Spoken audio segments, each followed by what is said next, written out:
Hello, everyone, and thank you for joining us for this very important discussion. Uh, Thanks to those who are live today, and thank you also to those accessing this content on the recorded session. In case I lose you, there is opportunity for questions to be asked in a one-on-one session, which I will supply the link to you so that you can get your questions together after reviewing this. And if you want to request this recorded session, then of course you certainly have access to it. That way you can sit with yourself or your loved one, your partner, in this possibility, and you can sit together and you can ask questions. And I'm sure I'll have answers for you. So let's go ahead and get started. So our discussion is very simply about nurse well-being and the nurse well-being crisis solved and own your own future. This is how we solve it. So we're talking about the Seek Wellbeing Medical House Calls franchise opportunity. I am Johanna Gaskins. I am your host today, and I'm the founder and CEO of Seek Wellbeing. Seek Wellbeing is an umbrella for the Seek Wellbeing universe, for which I say welcome to the Seek Wellbeing universe, where uh, I've created this space because it's a much needed space for everyone. And the motto is well-being for all who seek it. Seek Wellbeing is also a franchise now. So we are working to develop a whole health system and network across the country where nurses and nurse practitioners are in ownership of a medical house calls franchise. We rise together. So that is what we're offering today. Seek Wellbeing is also a wellness practice. So my doctorate focuses on integrative health and healing, all things natural, and also some functional medicine, additional training in there where I support clients without medicine and without diagnosing and treating. Seek Wellbeing is also a medical house calls. So there's a lot going on here, and it's always to meet the needs of the folks that I'm serving. So we're going to talk a little bit about me and my journey. I'm interested in hearing whether or not that journey resonates with any of you.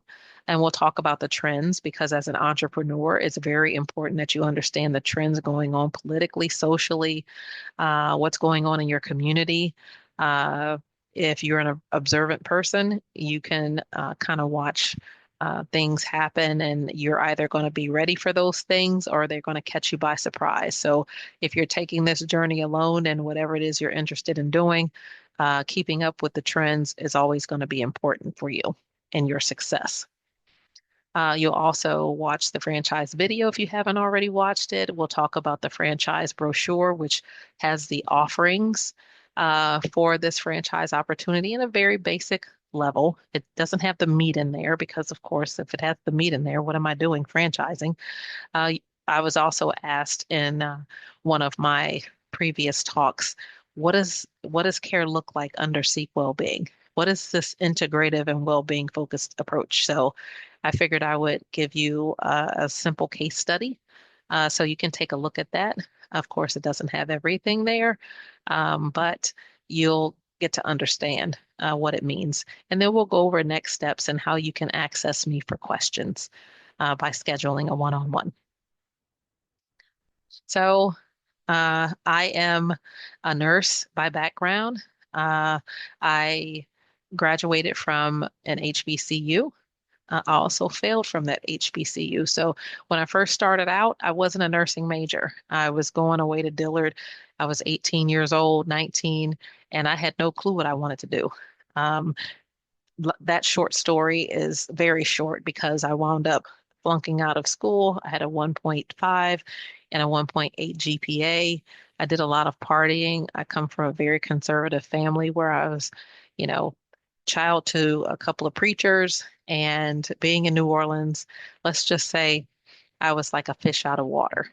And and my experience reflected just that. So I was eventually voluntold to go home. And once that happened, the reality kind of hit me, and I understood that I was no longer a child in Kansas anymore, uh, well, Florida, and that I really needed to turn myself around. So my mother, who is a nurse and now a nurse practitioner, retired.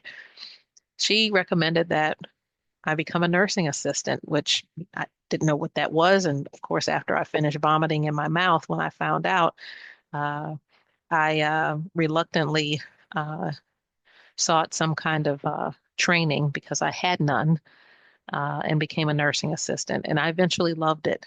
But I understood that at age 19, my body wouldn't be doing the same thing at age 40. And I tried to understand what I could possibly do that would not cause me to have to pull on patience and do what I was doing, even though I really loved it. I really enjoyed being a nursing assistant, and later described my job as helping grandmas and grandpas and great grandmas and great grandpas to maintain their dignity in the presence of cognitive disease. So I begged Dillard to take me back. Please take me back. I'll promise I'll do the right thing. I won't be on Bourbon Street every night. I won't be, you know, down at the wrong end doing the wrong things. I won't be doing any of that. I won't let people guide me in that direction. I will be serious about what I'm doing. And I was. And the same person who ushered me out and told me I wasn't serious and he didn't have time for me is the same person who handed me my diploma uh, with my BSN. And that tells me that in that instance, that was really my first situation with failure and having to stand on my own and figure things out. So as time went by, uh, I eventually wound up in several different areas of nursing, starting with the skilled. Remember when the SNF was like in the hospital, so the med surg unit, and then the operating rooms. And while I was working at Ochsner in the operating rooms, I met a travel nurse who talked me into leaving New Orleans and traveling to the Washington Hospital Center, which is how I got into the DC area. And I wound up pretty much moving there, moving to the area. So time went on. I met some CRNAs who I thought were really smart, and they encouraged me to apply to Georgetown CRNA program, but I had to have ICU experience. So I shimmied myself over into every ICU I could work in. And something interesting happened while I was there. And of course, applied to Georgetown and was denied because my GPA was so low. Even though I did very well in nursing school, that 1.5 and 1.8 GPA haunted me. And maybe some of you know what that means. Maybe you had a not so good GPA, and you feel like that's stopping you from moving forward. Well, I had that experience as well. So no Georgetown, and uh, even though during that time I was even working in the cardiovascular recovery room, and from my experience working in the operating rooms, I knew that it was very difficult to do open heart surgeries off pump. Um, Usually those surgeries could take between 5, 8, 10 hours, and you need a perfusionist and all that. But these guys had learned how to do these open heart surgeries off pump in 4 hours. And while preparing for the patients to come out, I would read their charts, and I noted how many lifestyle diseases led to these open heart surgeries. And these gifted surgeons got better and better because of the lifestyle choices that folks were making.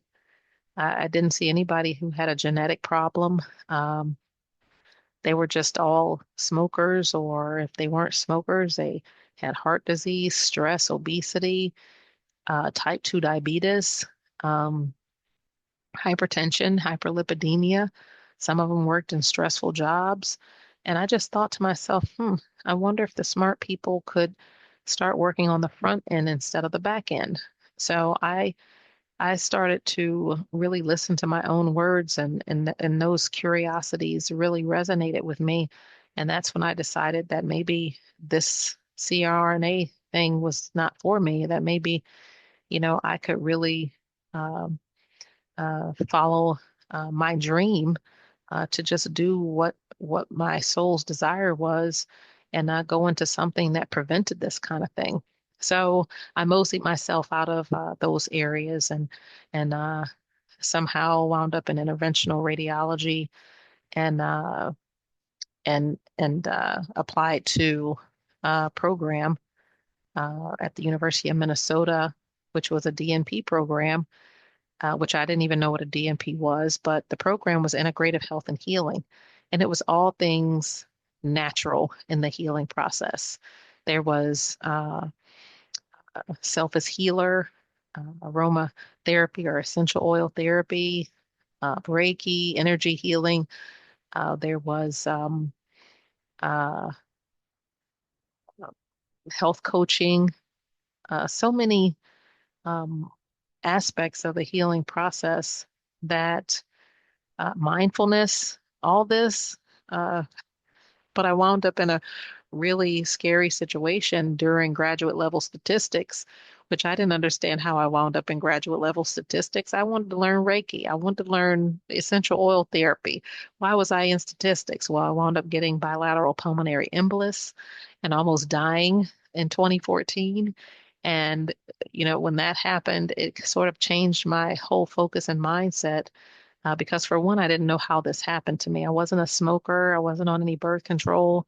Um, as far as I knew, there wasn't any reason why I should have substantial bilateral pulmonary embolus, but it really did change my mindset and it really did focus me on my purpose. So I've gone from, entrepreneurship to mindset shift to embracing my failures, fears of failures, things like that. And I moved into a space called prototyping, which is another aspect of my doctoral studies, to work with Dr. Otto Scharmer at MIT's his Theory U lab, where he talked about coming up with ideas and failing quickly, but coming from a place of mindfulness in your ideas. So I've owned these businesses because of my ability to prototype and my openness and willingness to fail and keep my ideology about business is nimble.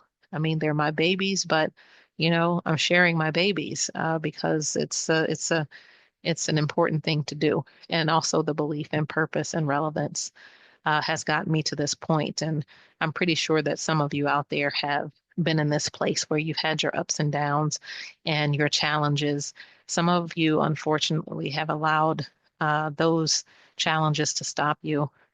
But if you're on this call right now, if you're watching this video right now, there's something about you that says, I'm afraid, I'm nervous, I'm scared, but I'm ready to be brave and at least listen to what uh, thus saith to see if anything sounds right to me. So I hope something sounds right to you because I feel like, I've been blessed with this opportunity and I'm making every effort to share it because of the things that we're going to talk about from here.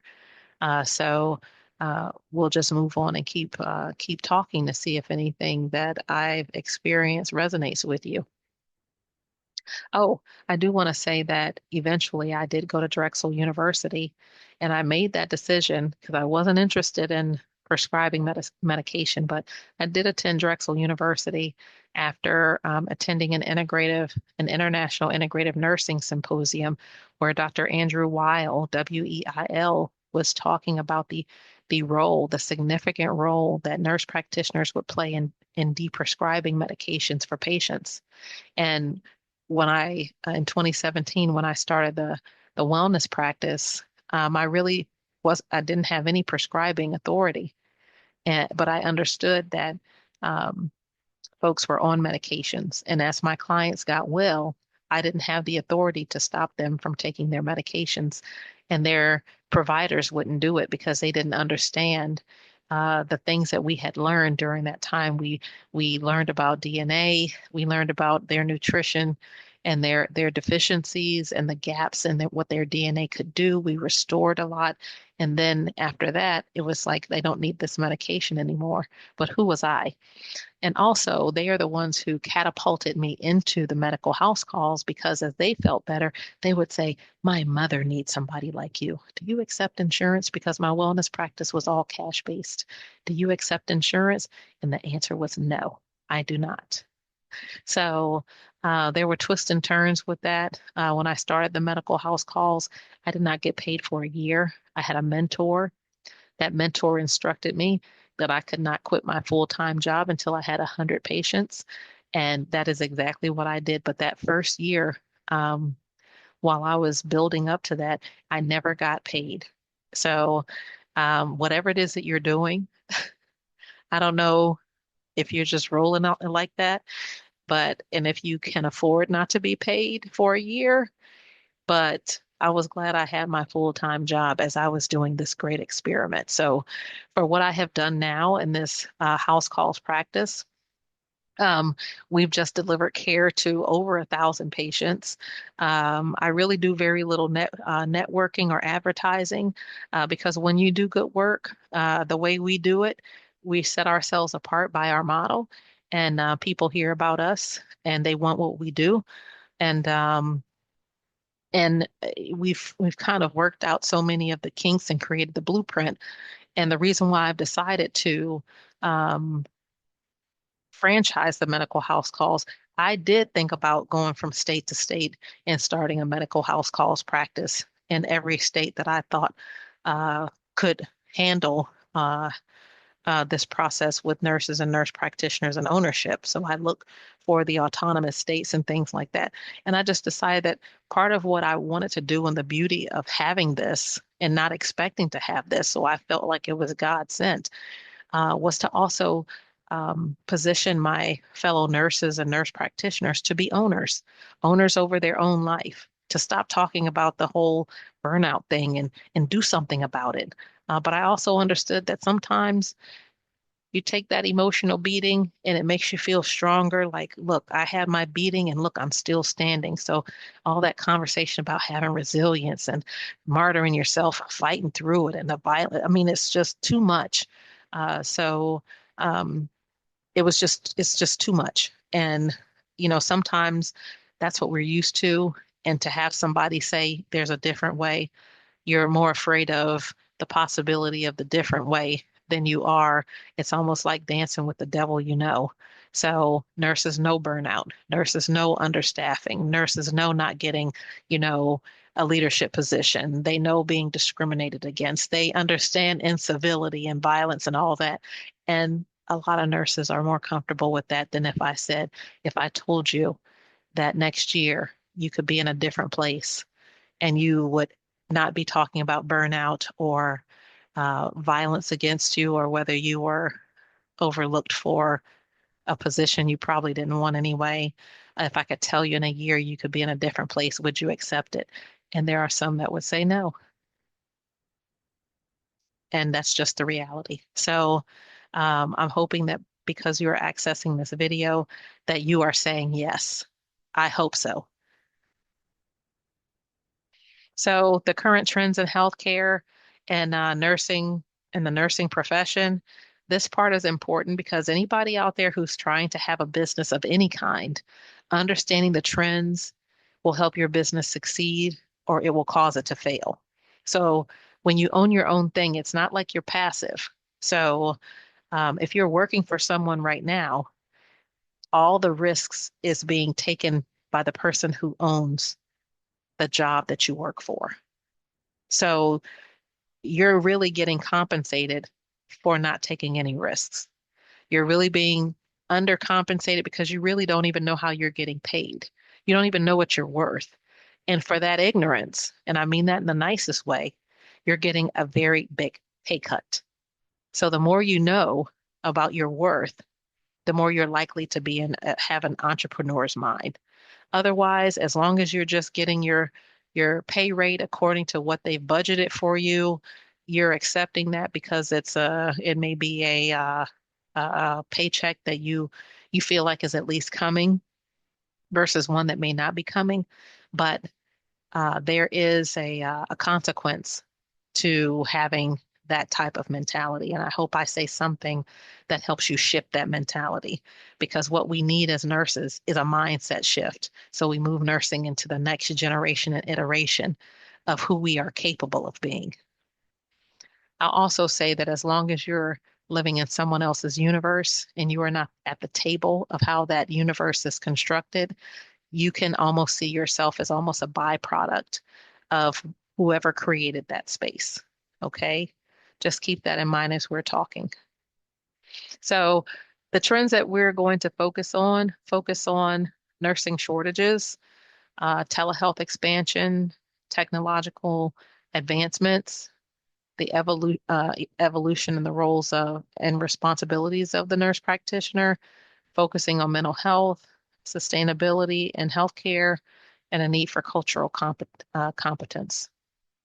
So, when we're talking about nursing shortages, I'm always pushing back on that notion because really we don't have a nursing shortage. We have a failure in the healthcare system that has been constructed, and there is no country uh, that can sustain the fact that every single person in that country is either sick or sick in training. You'll never have enough nurses for that.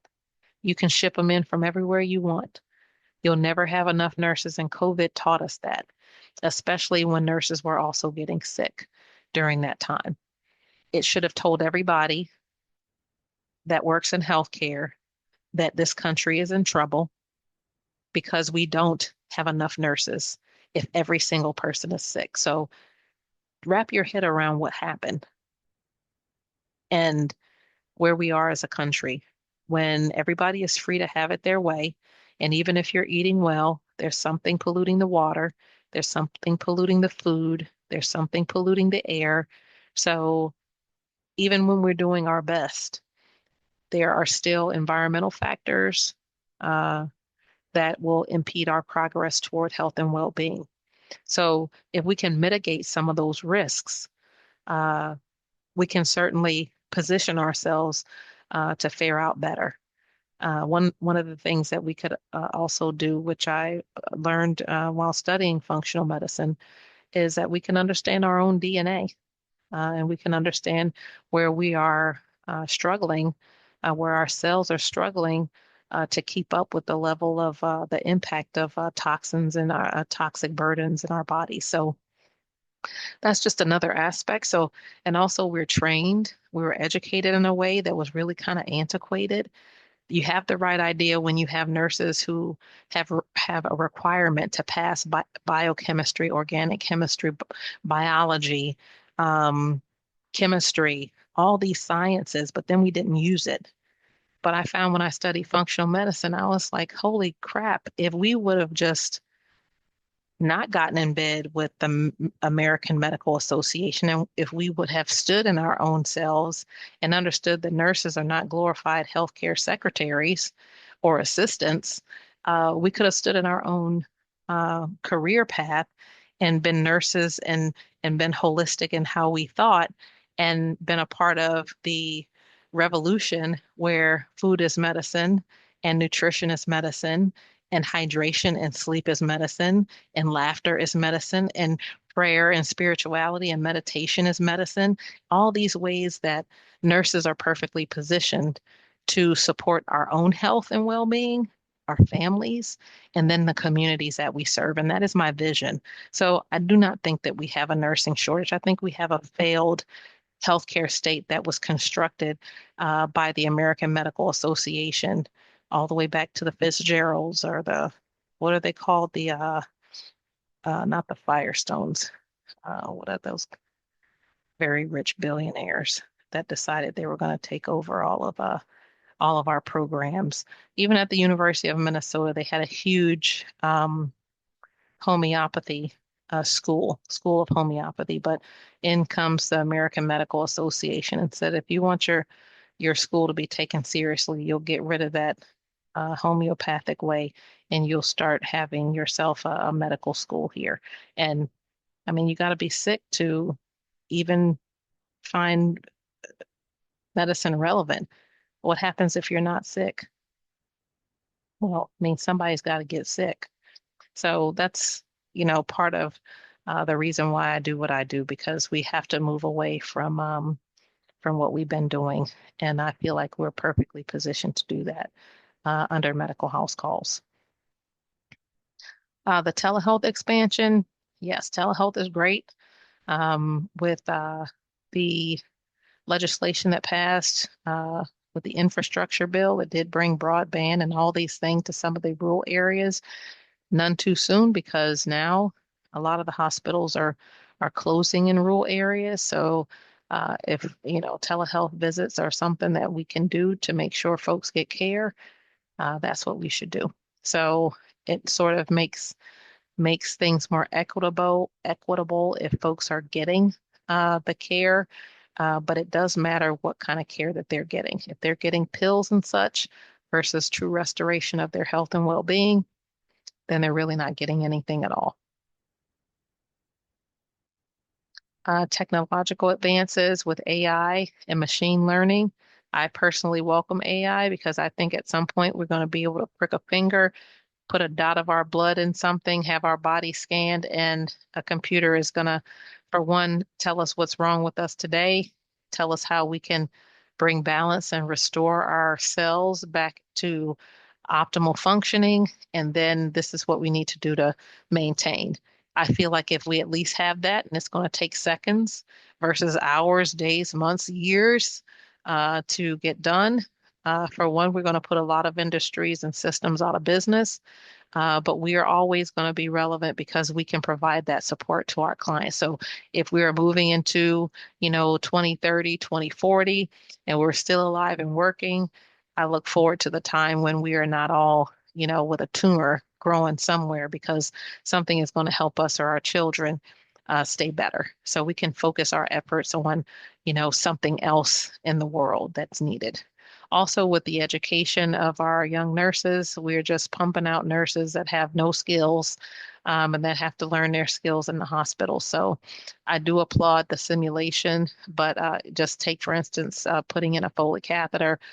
In the real world, you don't have two, three, four attempts to figure out which hole you're putting that thing in, because, in the meantime, you're making somebody possibly very sick with some kind of infection. But I do applaud the fact that you'll be able to use some kind of AI simulation to learn how to operate on people, how to do procedures on people, how to do Foley's and put in IVs and things like that.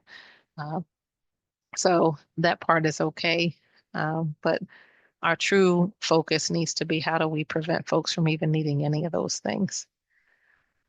And the evolving roles of and responsibilities of nurse practitioners. So when I was putting this together, I thought to myself, okay, yeah, the roles of advanced practice nurses, the roles are expanding, and they do require us to take more of a leadership and decision-making responsibility.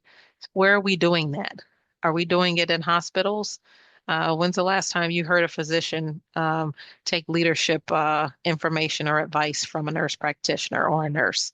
I mean, maybe if they were a resident and it was July, maybe they listened to the nurses, medical doctors who are fresh out of med school, but never heard of many physicians taking advice or guidance from a nurse practitioner. But speaking of trends, oh, by the way, and I have this on good authority, that there are healthcare systems, especially ones that are now run by for-profit organizations, have really worked to create a new model where they've gotten rid of a lot of the physicians and they want to hire as many nurse practitioners as possible.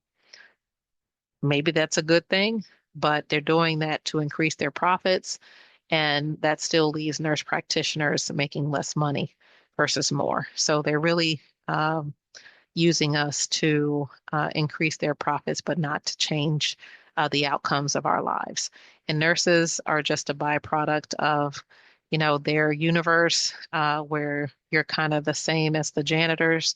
You're budgeted like janitorial services, you're budgeted like food services and any other services in the hospital. You're not at the table, you're not helping to make decisions. No one asked you, and no one will.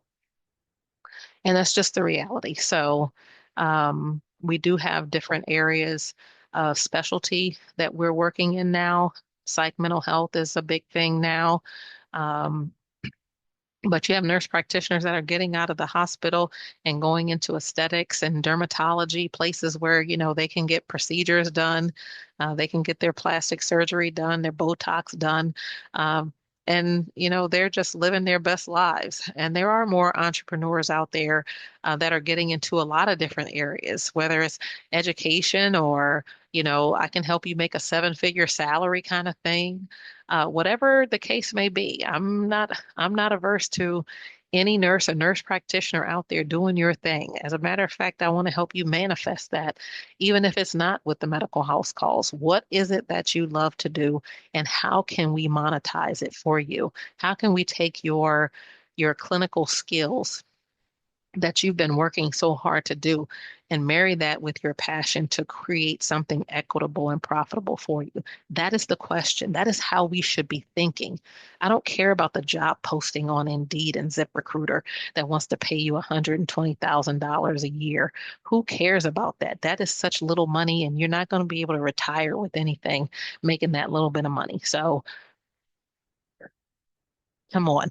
I'm just not interested in how other people are trying to use us to make money. I'm trying to create a system that is a holistic system that goes from pediatrics to mental health to adult to gerontology to use of AI. We do use artificial intelligence when we're documenting, so we don't spend all day doing all that. I mean, we have other stuff to do and we have lives to live, and we want to have a life. And that's what I'm thinking about. We're not talking about burnout here. We're talking about uh, uh, changing those thoughts about burnout into something more energetic and vibrant and and just enjoying our lives a lot better. As carers, we have to fill up our cup between our care, which means you have to have time to do that. So that's what we're talking about here. Also, trends focusing on mental health. You're never going to get out of burnout, people. They've been saying burnout for so long, it's like a buzzword. It's like a posh word. You're burnout. That just means you're never changing your situation and you just have to sit there and take the beating. And we're going to give you a little Caritas closet that turns back into a closet. And however else they do it, you're always going to get burnout as long as you are operating in a universe or a system that did not bring you to the table and ask you what's going to make you happier. And by the way, there are too many sick people, too many sick people. So we have to get out of the downstream thinking and get more into the upstream thinking where we help people not get sick or we help them to have better body functioning and things like that. We have to position ourselves to do that. So the way we operate at Seek Wellbeing in our medical house calls, Medicare can literally look at Mr. Jones, who's been in the hospital multiple times in the past 3 years and has not been in the hospital since we started doing medical house calls. So he went from spending millions of dollars in the last 3 to 5 years to spending thousands of dollars in the last 3 to 5 years. So we know our value. We know what we're doing is good work. And now I would just like for the nation to see that in the form of the way we do things through a nursing model, the clinical wellness and well-being model of care that we operate from uh, with this medical house calls. Sustainability in healthcare is not sustainable. You should be scared to death if you work in a hospital because eventually they're going to be trying to figure out how they can get rid of these human people who cost them so much money and how can they bring in a robot to start passing meds. I mean, that's what they're going to be thinking about. What's that little robot that comes by and gives Miss Jones her medication and scans her wrist and her medication shoot out? I mean, that's where we're going. So as more hospitals become changed from not-for-profit to a for-profit situation, you're going to see a lot more business people scurrying to figure out how they can save money. that puts more of the burden and offers more opportunity for medical house calls. And there is a bigger company called Hospital at Home. I don't know about you, but I don't want a hospital in my home. If we're not talking about wellness and well-being and human flourishing, you're just talking about being sick at your house. That's not what we're talking about here. So the healthcare sick care system is not really sustainable. The other part is now that we have the big, beautiful bill and they're talking about direct patient care programs, models where patients just pay out of pocket a subscription and physicians are going to be leaving the hospitals anyway, whether they're getting voluntold to leave or they're deciding to leave because it's just they don't want the headache of the paperwork and all of these requirements and prior authorizations and all this work that the insurance companies care about so much.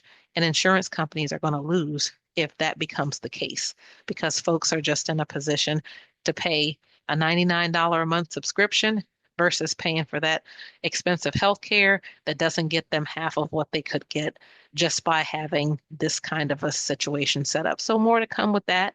Some people are already doing it with concierge. We have a mix of insurance and concierge. So there are a lot of things that we do under the medical house calls. I've done all the failing and all the, research and all the consulting and all those things that are going to cost you money if you're going to get into this work and be successful.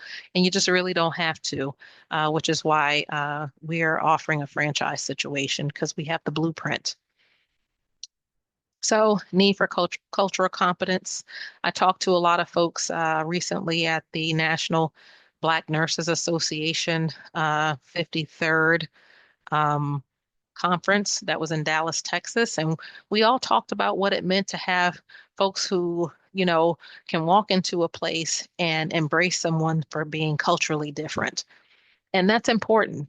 Folks can smell a mile away if, you're judging them or you're not giving them accurate information. And, from even certified nurse midwives and their role with making sure that our mothers are having healthy babies, it's important. So making sure that we are part of the solution in addressing health disparities, we have to be out there. We have to be in the community. We have to be making sure that our grandmothers and grandfathers aren't losing their toes because somebody didn't test them for peripheral vascular disease out in the community.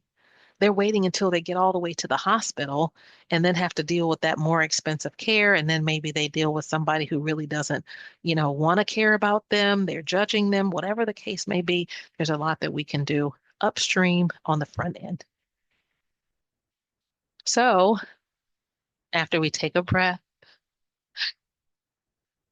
maybe you press pause on this video and you just take a minute to go to the bathroom because if you haven't watched the franchise video, we're going to watch it now.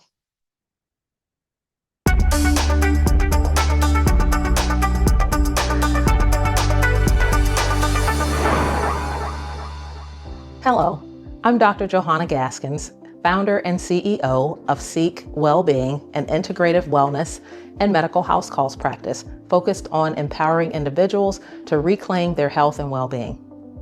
At Seek Wellbeing, we do things a bit differently. First, because our model of care is rooted in the nursing practice, we intentionally start with a mindset of a holistic approach.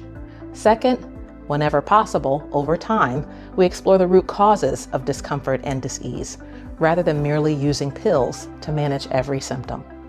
Third, we integrate traditional medicine, guidance set forth by the American Medical Association.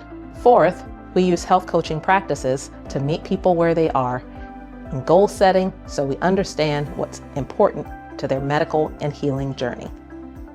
Today, I want to invite you to join me in expanding this mission by becoming a Seek Wellbeing franchisee. I decided to franchise Seek Wellbeing because numbers don't lie. 82% of patients continue to rate nurses as the most honest and trusted partners in healthcare. Nurse practitioners have delivered comprehensive, low-cost, high-quality care for decades. When I mentor nurse practitioner entrepreneurs, I am convinced we are the answer to so many physical and mental health challenges our society faces. We just don't think of ourselves as business owners because we lack the training, support, and other resources to feel we could be successful.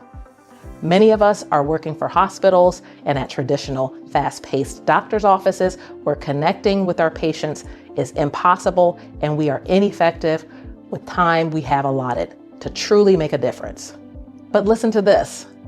The health and well-being movement is just about ready to burst in this country, especially as the baby boomer generation is significantly impacting healthcare demand. By 2030, all baby boomers will be 65 or older, making 1 in 5 Americans eligible for retirement. This demographic shift is expected to more than double Medicare and Medicaid costs, intensifying the need for healthcare services, particularly in managing chronic conditions prevalent among older adults. Nurse practitioners are well positioned to positively impact the health and well-being of multiple generations simply by showing up and being who we are without barriers. In addition, approximately 12 million Americans receive in-home care services, reflecting the growing demand for personalized and effective in-home care solutions. Our takeaway from this data is this. As the aging population realizes how expensive managing chronic disease really is, they are demanding more from their healthcare providers, and Seek Wellbeing is perfectly positioned to not only respond to the challenges we face, but lead in the transformation of primary and chronic disease care delivery. Entrepreneurs entering this unique space not only gain access to an incredibly profitable market, but also align themselves with our proven business model that prioritizes human-centered care and sustainability. For franchisees, this means not only financial growth, but the opportunity to make a meaningful difference in people's lives. As the only nurse practitioner-owned integrative medical house calls practice dedicated to promoting well-being and human flourishing, our approach combines in-home and virtual care with integrative nursing principles, functional medicine basics, and traditional medicine philosophies like do no harm as we diagnose and treat. As a franchisee, you'll operate within this innovative framework, offering clients personalized care strategies that address physical, mental, and spiritual health challenges. When you invest in a Seek Wellbeing franchise, you're not just opening a business, you're gaining access to extensive support and a proven system designed to ensure your success. Our comprehensive training will equip you with the tools to deliver exceptional care and manage your practice effectively. From marketing strategies to operational guidance, we provide a roadmap to your success. You'll also benefit from ongoing support, a community of like-minded professionals, and access to resources that simplify your journey as a franchise owner. By partnering with Seek Wellbeing, you're not only stepping into a financially rewarding industry, but also joining a mission to redefine healthcare. Together, we can build a network of integrative medical house calls practices that prioritize authentic relationships, human flourishing, and sustainable success for everyone involved. This is your opportunity to make a difference. It's your chance to invest in an industry with unstoppable momentum while aligning your business with values that matter. If you're ready to take the next step, I'd love to welcome you to the Seek Wellbeing family. Let's transform lives together.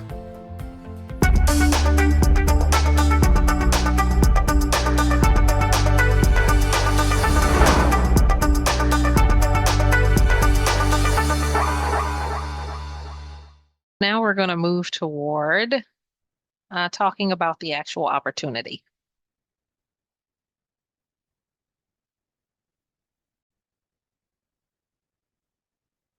So this brochure here is on the website, www.swbhousecalls.com, and it just really goes into some of the basic details about the franchise. So with this, you are going to learn about us and about the focus of the franchise. We're Virginia-based right now, an integrative medical house calls practice led by me. I have a team with 3 nurse practitioners, a psych mental health nurse practitioner that we contract with that serves our population. We have several nurses who are helping us do what we do. So I did create a new role for the nurse, which is the nurse practitioner assistant. So that's what these nurses are trained to do. They're trained to support the nurse practitioner, so you're not alone in your process. We do uh, practice this from a nursing perspective. This practice is rooted in the nursing practice. Um, we uh, have initiated integrative nursing principles of least to most invasive care. When we can, we approach caring from a whole person perspective that includes diagnosing and treating, as well as setting goals for well-being and human flourishing. So this is our culture. Well-being is something that we talk about not only as for our patient interactions, but for the leadership of the organization and also the folks who are working for the organization. Some of our popular services, of course, are medical services, chronic care management, and advanced illness symptoms. We do have root cause and restorative options too, and well-being support. So, three reasons to come and join us: the low investment and high returns. I'm not in a position to discuss how much the franchise makes because it is against the law. But uh, while other franchises do require $1 million investments, and we do offer a lucrative opportunity without spending a fortune. So it's very reasonable, and that it's by design that it's reasonable. You have a small, easy to manage staff. It's not like you need a lot of people to do this. You can do this. And there are endless opportunities because there is that wellness perspective that we do operate from, and there's training involved in that. So 54 plus hours of training, and that we're devoted to putting time and resources into uh, our new franchisees. So you're going to learn about the system and routines and be trained to perform in your role as a successful operator of a proven business model. So I talked about the industry statistics. You can look up those statistics yourself. You don't need to believe this document, but we are focused on the well-being of families, caregivers, the aging population. And we're going to focus on some of those social barriers that prevent our patients from succeeding. You might not know what the social barriers are if you're working in a hospital or an office. You might have no clue what's really stopping you or stopping this patient from getting better. But once you go into the home, you'll know. This is a meet people where they are kind of situation. So the support you get is from pre-opening to post-opening. So we make sure you have all those support systems in place. Everything is outlined for you in the operations manual. So your success is our success. And the investment, the bottom of the investment is $96,000. The top of the investment is $127,000, and that is over time. I mean, as you have more patients, your needs change, and at least you're making money and generating revenue while you're making these investments. So you do need access to capital. You need a minimum 700 credit score or better. You can't have any bankruptcies over the past 10 years and no criminal convictions. You have to qualify for an SBA or third party financing, and every candidate should have at least $65,000 in liquid cash or a qualified 401k. So this is saying you need to be positioned to do this. And for the low investment, there is a high yield. So the qualifications, yes, you have to be a strong communicator. I'm not a person that just speaks all the time, but when it comes to my practice and wellness and well-being, oh my goodness, I could be talking all day. You have to be a good team builder. This is your opportunity to demonstrate how you would have done it better. So your team is your business. So you get to be as dynamic as you want to be. You get to take care of folks who are working for you and with you. You need good business and management experience.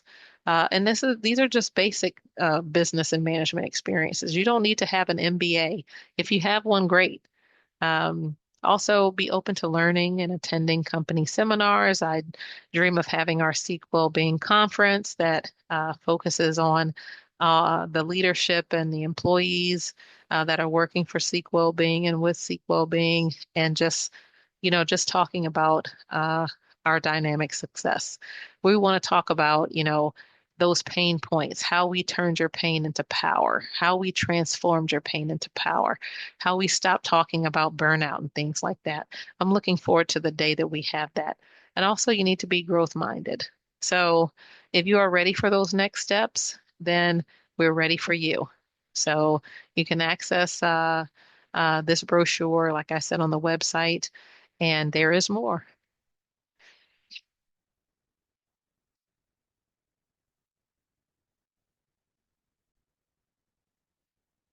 So, I would be remiss if I did not go back to talking about um, what it looks like to have an integrative approach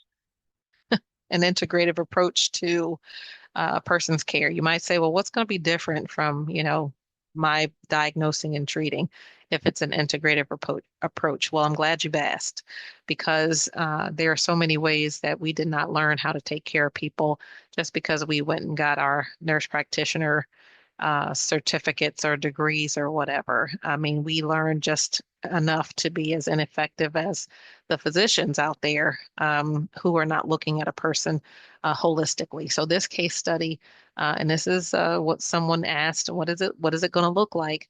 This is an integrative approach to treating a patient of ours who had Guillain-Barré syndrome.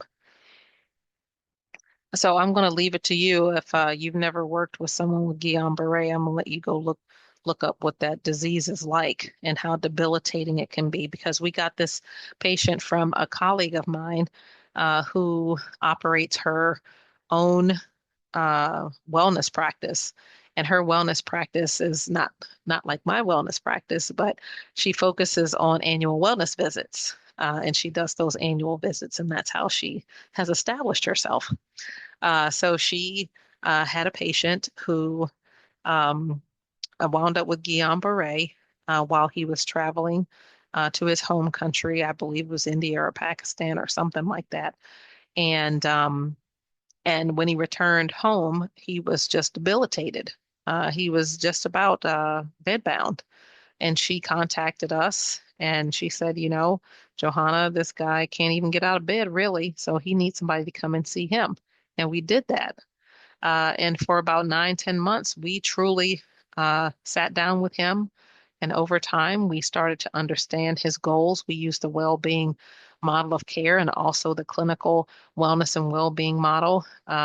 We evolved into using that. But the well-being model is a model that was created by Dr. Mary Jo Kreitzer, my mentor at the University of Minnesota, and it's meant to kind of give you some a form of a blueprint on how you can help folks assess their well-being, and you should try it yourself. The six dimensions of well-being focus on your health, relationships, your sense of security, purpose, community, and the environment. So once you use that little wheel, to ask the question about where folks see themselves right now in those aspects.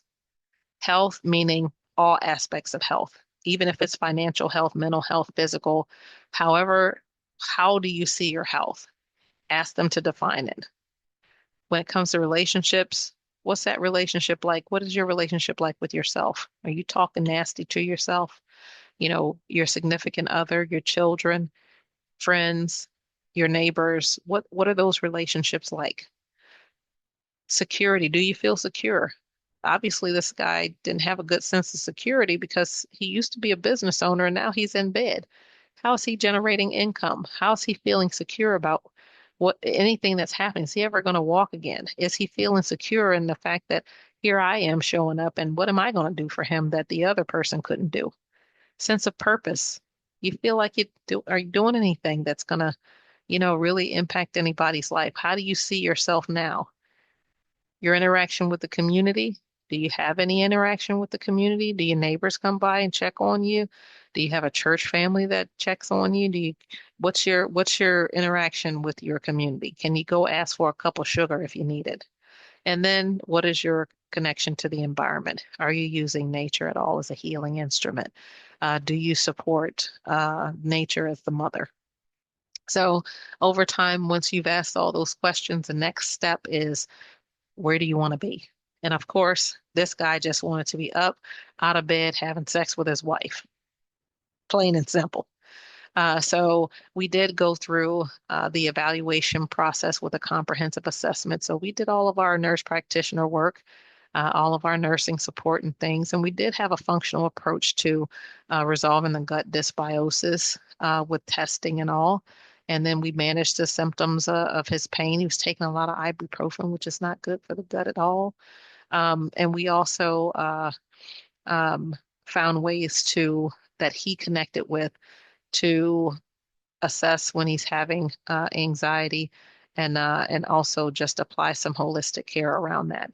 So the integrative treatment approaches, of course, care planning featured an anti-inflammatory diet. We wanted to help heal the gut with good nutrition and not introduce inflammatory foods. We did charcoal supplements to do some chelating to get some of the bad stuff out. Taught him how to do deep breathing, practice mindfulness. We later found out that he has a wife in this country and a wife in that country. And I mean, we had to have a lot of conversation about what that truly was doing to him as far as activating stress hormones and causing a lot of problems in his home. So we did talk about what that meant to kind of resolve some of those issues. Got him with a good neurologist and did a good consultation with them, especially to help him relieve some of his tension, some of the symptoms he was having, neurological symptoms, unsteadiness, tremors, things like that. He was getting more sarcopenic, so we really wanted to engage a nutritionist and really make sure that we were giving him the right amino acids and the right amount of protein. Didn't want to give him too much. Um, so also with constipation, that was an issue. He was at the beginning. Uh, incontinent of his bowels, and that was a problem for him just being a young man. And so we did get him rehabilitation and recovery for those muscles as we got them back into their state of nourishment. The physical therapist is dynamic and worked on his mobility. And we took this gentleman from being bedbound and disturbed about his situation to having him walk with a walker, um, about 9 months of his participation in the process, and uh, his previous provider contacted us and was basically like this guy called and said he wants to come back to the office. He's ready to come back, and I just had to make sure that he truly was ready. And I shared with this nurse practitioner all of what we were doing for him. And she was just shocked because of how bad he looked. She thought he was going to die. And I said, oh, au contraire, mon frere.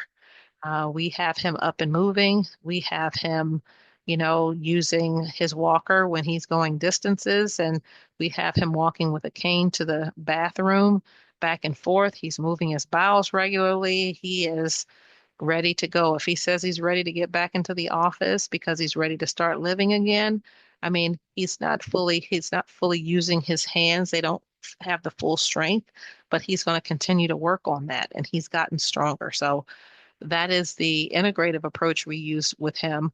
Of course, we still managed his hypertension with amlodipine, but that was the only antihypertensive medication that he was on. But otherwise, we really did a well-being focused approach with this gentleman. So that brings me to the end of our conversation. So if you have enjoyed this video and what you've heard, it's difficult to kind of tell you everything, but the next steps to this process is that after you've accessed this video and after you've watched it a couple of times, uh, and you are ready, we really, appreciate if you are a decisive person and if you are ready to schedule that one-on-one where we can have a deeper conversation about your interest. You can even schedule a consultation if you just want to say, hey, I'm interested, but my credit score is very bad, or I just went through a divorce, or I had to file bankruptcy, or I'm afraid about starting a business and I think I need to know more. I mean, you can ask those questions, but I'm not giving you more if you're not decisive. This is intellectual property, and I'll be the first person to tell you that nobody gets anything for free, and that I've put a lot of blood, sweat, and tears into what I'm doing, and the profitability is what it needs to be to get your attention. So if you're going to wake up next year and you still haven't done this, somebody's going to have to show you, and that's fine. I've done a lot of the legwork. So now it's going to be up to you. Say your prayers because I've said mine, and now I'm here doing what I was called to do. So if our prayers are aligning, that means you're clicking the button to schedule that webinar. Okay, so I want to make sure that I am sending this message out to you to take the next step. There's also other well-being support. So if you're not in a position really financially, and you want to be in a position, we have a retired IRS person who is willing to talk to people about how they're going to benefit from some of those tax write-offs. Also, a financial guru who can talk to you about improving that credit score and positioning yourself to have a business because you cannot be locked into a bad situation because you've made bad financial decisions. You must be in a position to resolve some of those issues so you can move on. It takes money to make money. If you got no money, that means you stay poor. And if you're not having anybody help you to get out of a situation, then I can understand how you could possibly be in despair and how you continue to stay locked in to that world of burnout. So if that is you, I suggest you say your prayers and plan on attending a session. Okay. So I hope I've gone over everything. You can also sign up for a well-being coaching, uh, whether that's health coaching. If you feel like you just need some support, you want to get better, you want to start, learning how to help yourself and your family feel better, we can have that conversation too. I'm here for it. So thank you all for joining me, and I hope to hear from you soon.